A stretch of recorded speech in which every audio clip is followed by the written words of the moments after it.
I can't stop thinking about you and what we had in our school years. I was halfway through my beer when I heard that voice. Deep, calm, with just a hint of mischief. Like always, I turned and there he was, Ryan. Same messy hair, same smirk, same eyes that used to undress me without saying a word. Yes, he added, stepping up beside me. Those sleepovers at your parents' country house were spent entirely in bed. I laughed, short and stunned.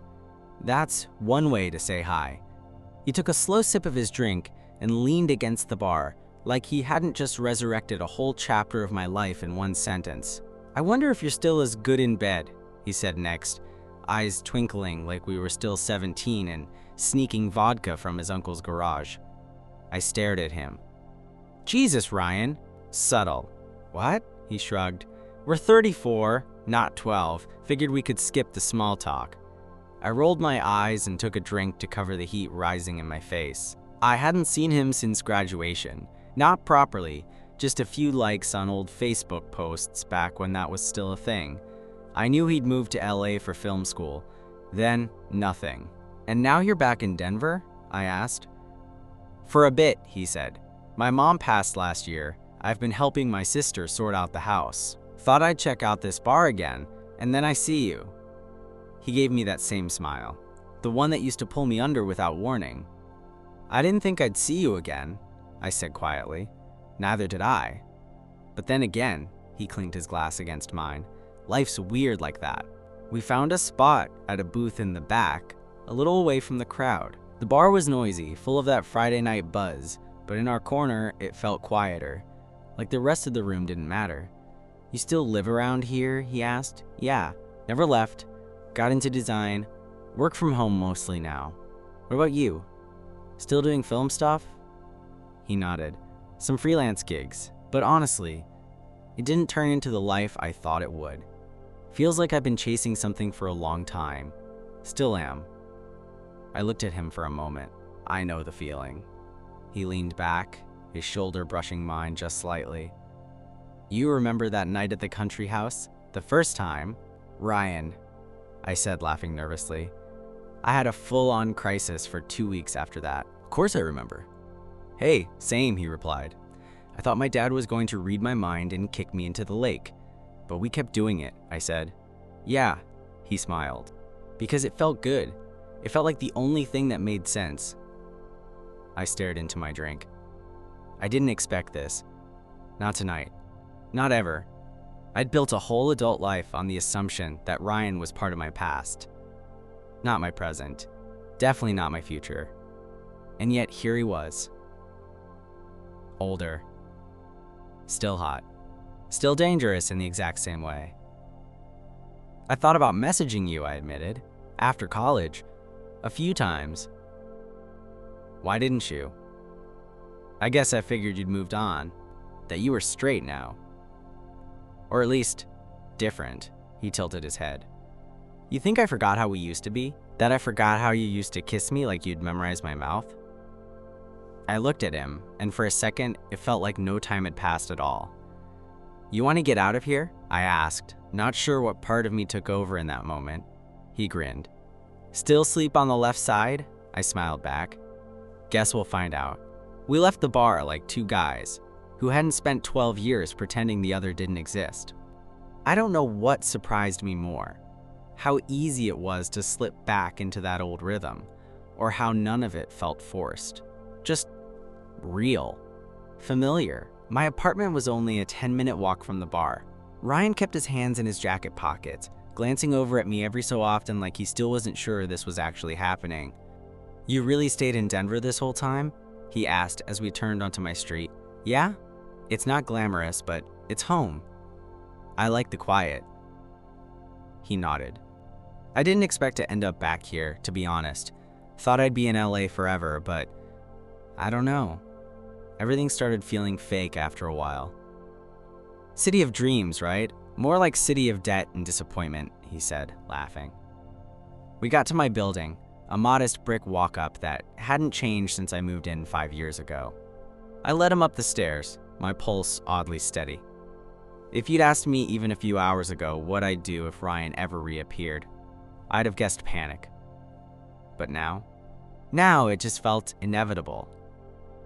Inside, the apartment was warm and dimly lit. Just the small lamp by the couch casting a soft glow. Ryan took it in with that quiet, appraising look he used to give me when I'd read in bed, shirt off, one leg kicked out from under the blanket. "Nice place," he said, toeing off his boots. "It's not much." "It's more you than your parents' old country house was." I smiled at that, walking over to the kitchen. "Want water?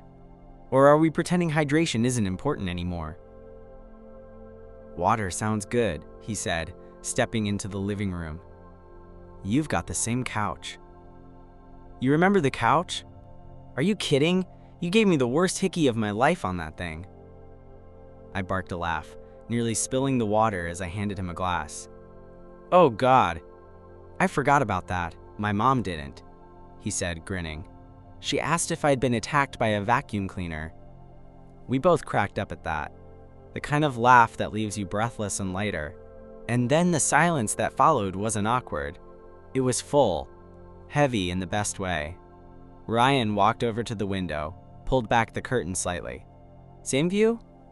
"Yeah, the liquor store sign still flickers after 11. He turned back around. "You ever bring guys here?" I hesitated. "Sometimes. Not often." "Why not?" I met his eyes. "Because I always measured them against someone." His mouth twitched at that. He stepped closer, slowly. "You said that like you weren't the one who vanished." "I didn't vanish. We just stopped talking." "Because I stopped writing." I nodded. "I figured you moved on. You were always better at it than I was." He let that sit between us a second. Then he reached out and touched the hem of my sleeve. Light, tentative.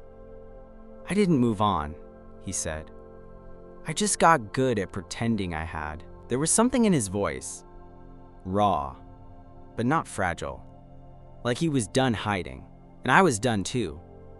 I stepped forward. Our hands brushed first, then our fingers. The moment stretched, pulled taut between us like a string about to snap. "You know," he said, his voice low, "I've thought about kissing you again so many times I've lost count." I didn't reply. Just leaned in, slow enough to give him the chance to back out. He didn't.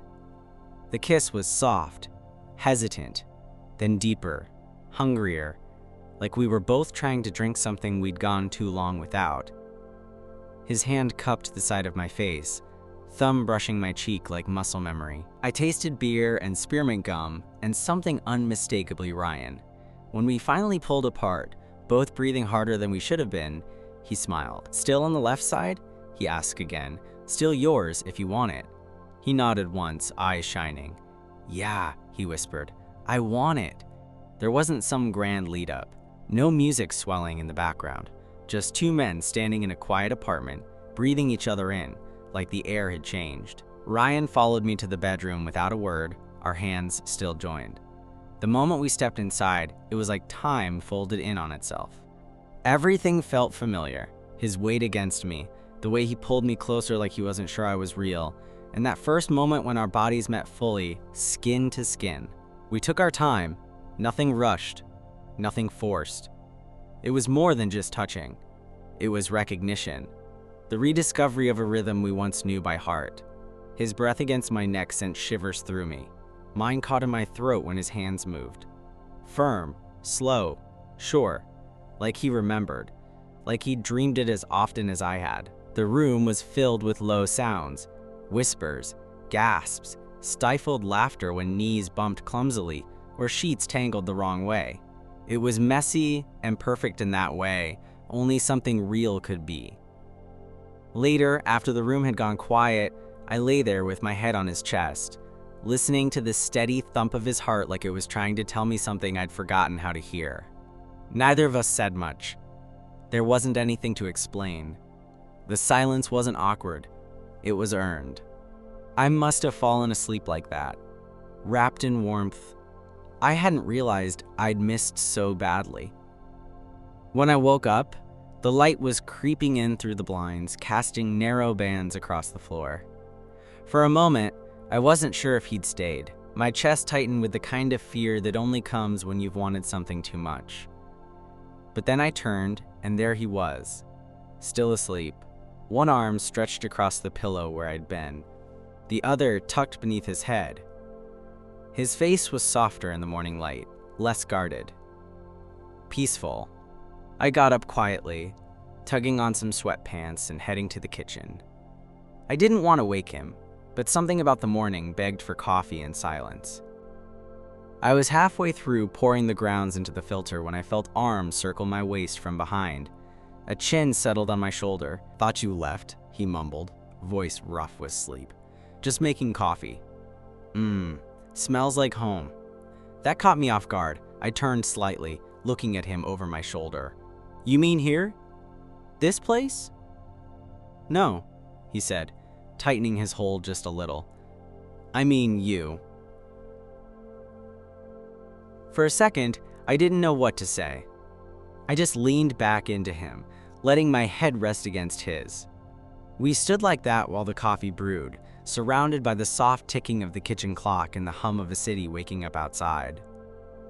"Do you have to be anywhere today?" I asked eventually. He shook his head. "Not until late." "Good. Why?" I turned, facing him fully. His hair was a mess, his eyes still heavy with sleep, and he looked more beautiful than he had any right to. "Because I want you here a little longer." His smile was small but warm. "Yeah, me too." Ryan stayed for the rest of the morning. We drank coffee on the couch, both curled under the same throw blanket that hadn't been washed in way too long. He teased me about the mug I handed him. It said "World's Okayest Designer," and I teased him about his bed hair, which somehow still managed to make him look better than I ever did on a good day. Every so often, our legs would touch, or he'd shift just enough to rest his hand lightly on my thigh, not possessively, just there, like a reminder. I asked him if he still played guitar, and he laughed. "Barely. Got rid of my acoustic last year during a move. Regret it every damn day." I nodded toward my bedroom. "Mine's probably still out of tune, but if you want to embarrass yourself, challenge accepted." We ended up sitting on my bed, the guitar between us, strings buzzing unevenly as he fumbled through a half-remembered chord progression. I didn't realize I was staring until he caught me. "What?" he asked, fingers pausing. I shrugged. "You haven't changed as much as I thought." He tilted his head. "You have. Is that a bad thing?" "No," he said, setting the guitar down gently. "It's just, you carry yourself different now, like you've grown into yourself." That hit somewhere I hadn't expected. For years, I'd felt like I was still catching up to my own life, trying to prove to everyone, including myself, that I knew what I was doing. But the way Ryan said it, I believed him. He leaned forward then, slow and certain, and kissed me again. Not like last night. This one wasn't about heat or urgency. It was quiet, careful, the kind of kiss that makes you close your eyes, not because you have to, but because you want to feel every second of it. We didn't do much else that day. We stayed inside, shared leftovers, talked about everything and nothing. He told me about the roommate he hated in LA, the weird Airbnb he once stayed in that had a raccoon problem, the short film he made that no one watched except his mom, and me, apparently. "You watched it?" he asked, surprised. "Of course I did. I kept the Vimeo link bookmarked for years." Ryan laughed and covered his face with a pillow. "That was so bad." "It wasn't," I said. "It had heart." He peeked out from behind the pillow. "You always saw things in me that I couldn't." I didn't know what to say to that, so I didn't. I just reached out and took his hand. By the time the sun started to dip behind the buildings, the easy buzz of the day began to shift into something heavier. He was supposed to meet some old friends for dinner. He sat on the edge of the bed, pulling on his shirt slowly, like each button took effort. "I don't have to go," he said. "You should," I replied. "They'll wonder if you're okay." He looked up at me. "Will you?" I smiled. I'm not wondering. I know you're okay. He stood, slipped his jacket on, then hesitated at the door. You sure this isn't just nostalgia? He asked. Some weird emotional flashback? I walked over and kissed his cheek. Even if it started that way, it doesn't feel like a flashback anymore. His smile came slow. Okay. I'll see you soon? He nodded. You better. And just like that, he left. The apartment felt quiet again, but not empty. More like it was holding its breath. Waiting. I didn't hear from him the next day. I told myself that was normal. He had friends to catch up with, a family still unpacking grief, probably errands to run. But still, a little part of me kept glancing at my phone like some lovesick teenager. I hated that I was doing it. I hated even more that I didn't stop. By the second day, I gave up pretending I wasn't waiting. I went about my day like usual, designed a homepage layout for a client, answered emails, did laundry, but my mind kept drifting. I finally cracked and sent a simple message. Me. Still alive over there? It took almost 2 hours, but he wrote back. Ryan. Barely. Family stuff. Dinner was heavy. Sorry I didn't check in. Me, no worries. Just making sure you didn't get abducted by one of those creepy mannequins your sister collects. Ryan. I hate you for remembering that. I smiled at the screen. Me. Drinks later? His reply came faster this time. Ryan. Absolutely. We met at a quieter place this time. Some hole in the wall with vintage jazz posters, and a bartender who looked like he moonlighted as a poet.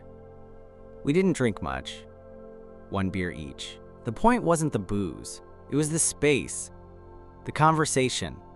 This time, it wasn't all easy laughter and soft flirting. He told me his dad's death hit him harder than he expected. That cleaning out the old house felt like peeling off layers of his own skin. That LA had made him feel invisible.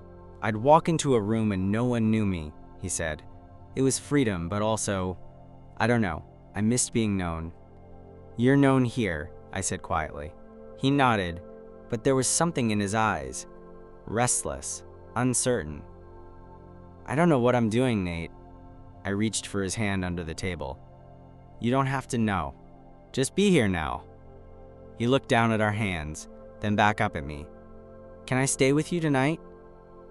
Yeah, I said. Of course. Back at my place, it was quieter than last time, slower. There wasn't the same frantic energy as that first night, the pent-up longing.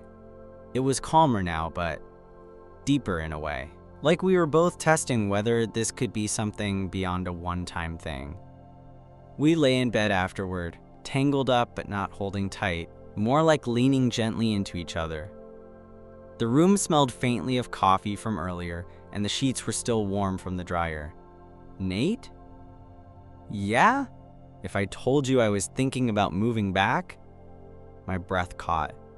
You are? I said if. He smirked. I'm not sure yet, but I could be. For the first time in years, I don't feel like I'm running from something. You don't have to decide right now. He nodded, pressing his forehead to mine. But if I did stay, would you want this? My voice was barely above a whisper. Yeah, I would. He closed his eyes, just for a second, and something in his shoulders finally eased. That night we fell asleep facing each other. No rush, no promises, just presence.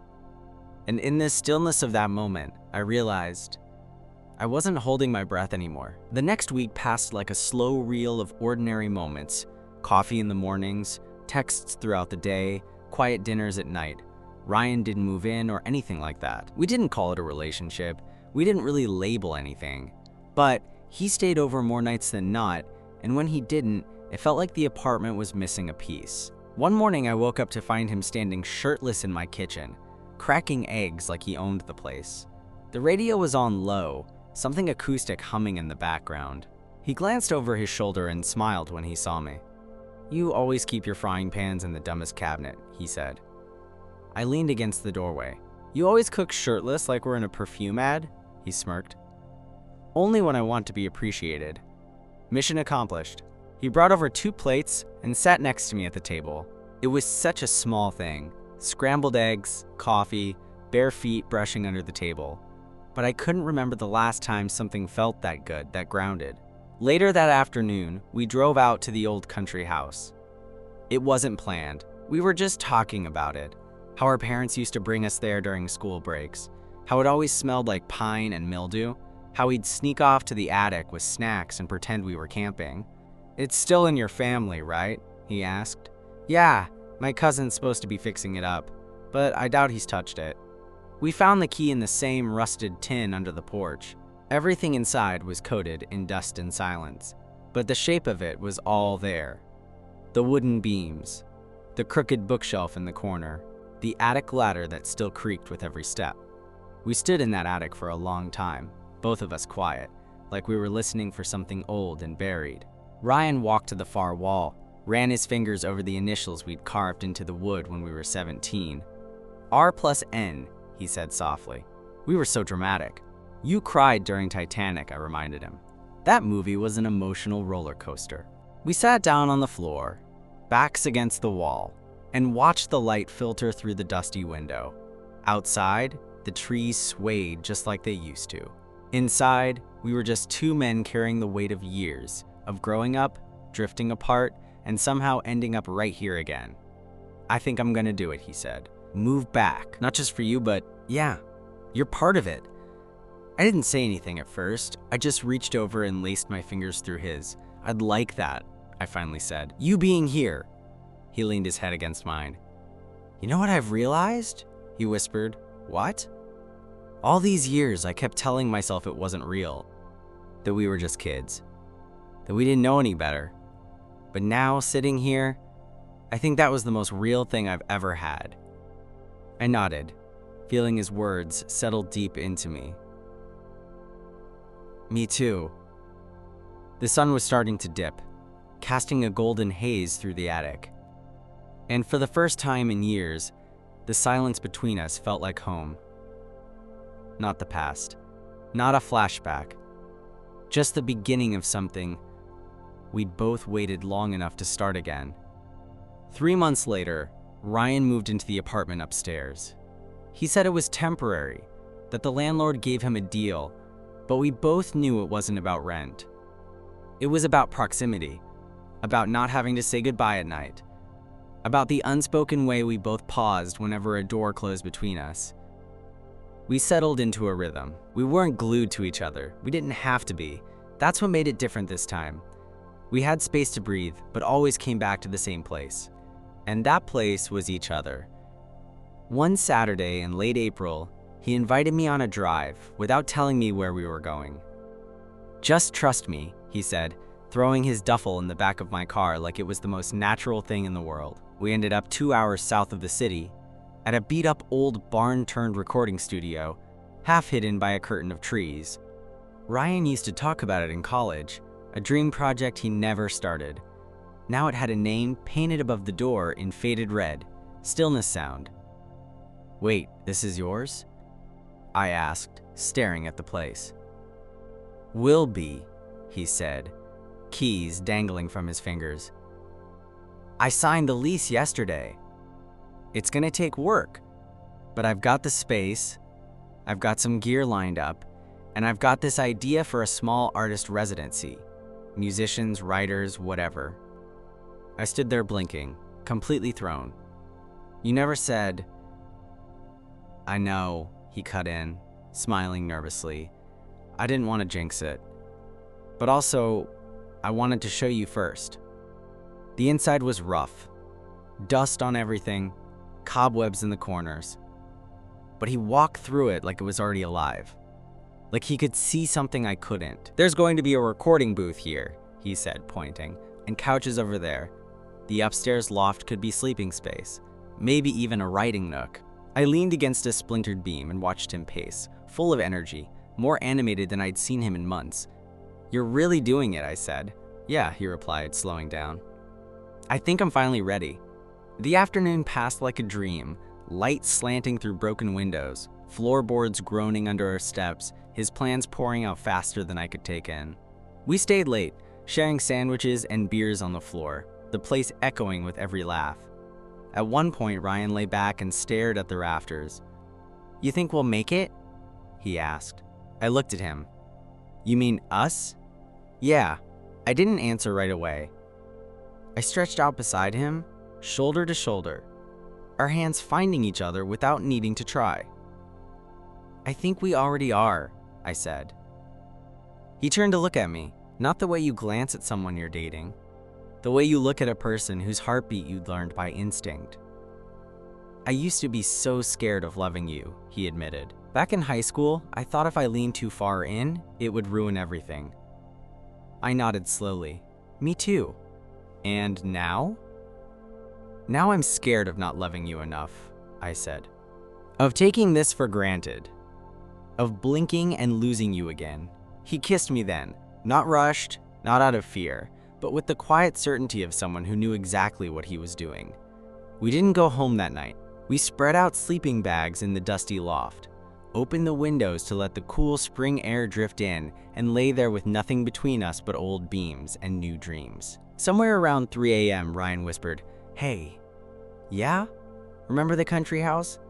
I smiled, eyes still closed. "Every inch. This feels like that. Like the beginning of something we don't have to hide." I rolled onto my side, facing him. "That's because it is." And with the moonlight brushing against his face, and the night wrapped around us like a blanket, I realized something I'd never quite understood before. Love isn't always about the big moments. Sometimes, it's about staying when it's easier to leave, showing up without being asked, listening when there's nothing left to say, and believing deep down that maybe, just maybe, you get more than one shot at something real. This was ours, and we weren't wasting it.